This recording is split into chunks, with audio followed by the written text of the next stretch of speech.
اپنے مسائل کو حل کرنے کے لیے سبسکرائب کریں آپ کے مسائل کا حل۔ نماز میں جماعی آئے تو کیا کریں؟ نماز میں جماعی آنے کے کیا احکام ہیں؟ کیا اس میں نحوست کا بھی کوئی دخل ہے؟ مظہر اقبال جدہ سے۔ نحوست کا اس سے کوئی تعلق نہیں ہے، جماعی کسی بھی ٹائم پہ کسی بھی انسان کو آ سکتی ہے، گورنمنٹ کی طرف سے کوئی پابندی نہیں ہے اس پہ، نہ کوئی ٹیکس لگتا ہے، آپ تھکے ہوئے ہوں گے تو آئے گی آپ کو۔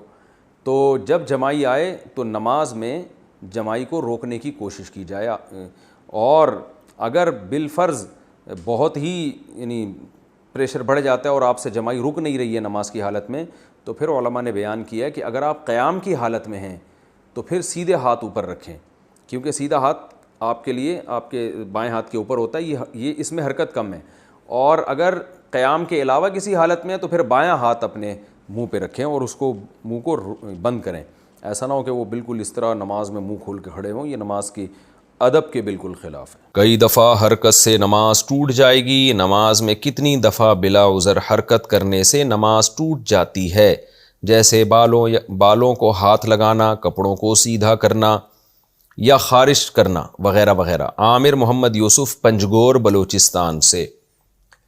دیکھیں، حرکت نماز کے منافی ہے، اور کوئی بھی کام نماز میں ایسا کیا جائے جو نماز کے منافی ہو تو نماز اس سے ٹوٹ جاتی ہے۔ جیسے نماز میں بات چیت کرنا، نماز میں کھانا پینا، نماز میں چلنا پھرنا، تو اس سے نماز ٹوٹ جائے گی۔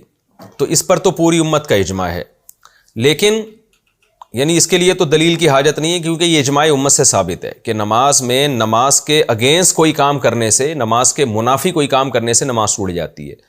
لیکن اب کتنی حرکت کرنے سے ٹوٹتی ہے، اس کے بارے میں قرآن و سنت خاموش ہیں۔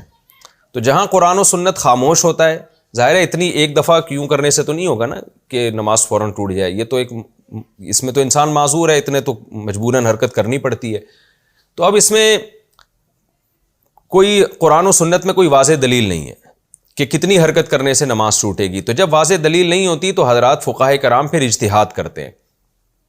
تو اب بعض فقہا تو اس کے قائل ہیں کہ بغیر ضرورت کے اگر 3 دفعہ حرکت کر لی، بغیر ضرورت کے 3 دفعہ جلدی حرکت کر لی تو پھر نماز ٹوٹ جائے گی۔ بعض فقہا اس کے قائل ہیں، اور بعض فقہا اس کے قائل ہیں کہ اتنی حرکت کی کہ اگر کوئی دیکھنے والا آئے اور اس وقت اس کو دیکھتا تو اس کی حرکت کو دیکھ کے یہ لگتا کہ گویا یہ نماز پڑھ ہی نہیں رہا ہے، یہ ویسے ہی کھڑا ہوا ہے۔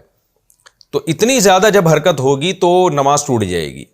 تو اس میں جو نماز پڑھ رہا ہے اس کی رائے کا اعتبار ہوگا کہ اگر کوئی مجھے آ کے اس وقت دیکھتا میں اتنی حرکت کر رہا ہوں تو وہ یہ سمجھتا کہ یہ نماز پڑھ رہا ہے یا نہیں پڑھ رہا۔ اگر وہ یہ سمجھتا کہ شاید یہ نماز ہی نہیں پڑھ رہا جو اتنا ہل رہا ہے تو پھر نماز ٹوٹ جائے گی۔ تو یہ دونوں قول ملتے ہیں۔ گنجائش اس دوسرے قول میں ہے کہ اتنی حرکت ہو کہ دیکھنے والا سمجھے کہ گویا یہ نماز ہی نہیں پڑھ رہا، تو پھر اس میں کوئی مقدار متعین نہیں ہے، بس بہت زیادہ حرکت ہوگی کہ دیکھنے والا یہ سمجھے، تو ہم یہ کہیں گے نماز اس کی ٹوٹ گئی ہے۔ اور پہلا جو قول ہے جس میں ہے کہ 3 دفعہ جلدی حرکت کی، وہ قول سخت بہت ہے، اس میں مشکل بہت ہے، لیکن احتیاط اسی میں ہے۔ تو بہتر یہی ہے کہ حرکت ہی نہ کریں تاکہ اس مسئلے میں پڑھنے کی ضرورت ہی پیش نہ آئے نا۔ ہمارے حضرت فرمایا کرتے تھے نمازی کو چاہیے پہلے جتنی جہاں کھجانا ہے نا تسلی سے کھجا لے، ہلے، اتنا ہل کے تھک جائے پھر کھڑا ہو۔ بہت سے لوگوں کو دیکھا ہے نماز سے پہلے سکون سے بیٹھے ہوتے ہیں، جیسے ہی نیت باندھیں گے ایک دم ہلنا شروع ہو جاتے ہیں، پتہ نہیں ان کو کیا ہو جاتا ہے، ایک دم حرکت کرنا شروع ہو جائیں گے۔ تو تمیز سے نماز پڑھنی چاہیے انسان کو، تو ایسا کام نہیں کرنا چاہیے جو نماز کے منافی۔ ہاں کوئی بہت ضرورت ہے تو پھر جلدی سے حرکت کر کے وہ ختم کر دے اس کو جو خارش ہو رہی ہے، تاکہ نماز میں اس کا دھیان نہ بٹے۔ بعض دفعہ خارش ہو رہی ہوتی ہے سر میں یا کہیں چہرے پہ، اس طرح سے اس کو کوئی الجھن ہو رہی ہوتی ہے، اگر وہ نہیں کھجائے گا تو نماز سے دھیان ہٹتا ہے، تو اس میں تو ٹھیک ہے جلدی سے حرکت کر لی۔ یا کوئی نمازی کے آگے سے گزرنے کی کوشش کر رہا ہے اس کو ہٹا لینا چاہیے۔ تو اس طرح کی حرکت جہاں ضروری ہو وہاں تو بالکل جائز ہے، لیکن جہاں ضروری نہیں ہے تو 1 دفعہ بھی حرکت نہ کرے۔ اور اگر 3 دفعہ حرکت کر لی ہے تو احتیاط اسی میں ہے کہ نماز لوٹا لے، لیکن نہیں لوٹاتا تو بھی امید ہے کہ نماز انشاءاللہ ہو جائے گی، کیونکہ دوسرا قول بھی بہرحال موجود ہے۔ لیکن گناہ بہرحال ہوگا، یہ خوب ذہن میں رکھیں کہ بار بار بلا وجہ حرکت کرنے سے نماز کا خشوع و خضوع بھی خراب ہوتا ہے اور گناہ بھی ملتا ہے۔